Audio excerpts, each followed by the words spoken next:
আজকে আপনাদের সামনে কি শেয়ার করব বলুন তো। আমার নিজেরই খুব মন খারাপ হয়ে গেছে। বানাতে গেছিলাম এক জিনিস, হয়ে গেল আরেক।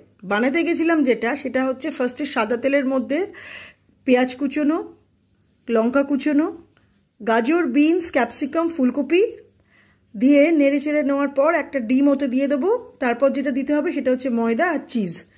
এবার সেগুলোকে নাড়িয়ে নাড়িয়ে ভালো করে তারপরে সেগুলোকে এই পাউরুটির ওপর লাগিয়ে আবার পাউরুটিটাকে তেলে ভাজতে হবে। যেটা আমার ভুল হয়েছিল আপনাদের সামনে স্বীকার করি, সেটা হচ্ছে আমি জলটা কম দিয়েছিলাম, তার ফলে এই পেস্টিংটা খুব খুলে খুলে যাচ্ছিল।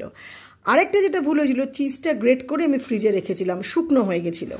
এই দুটো ভুলের জন্য আমার পেস্টিংটা খুলে খুলে গেছে। আমি আবার পেস্টিং দিয়েছি, কিন্তু আমার মান বাঁচালো হচ্ছে আমারই তৈরি করা গ্রিন চাটনি, রেড চাটনি আর সুইট চাটনি।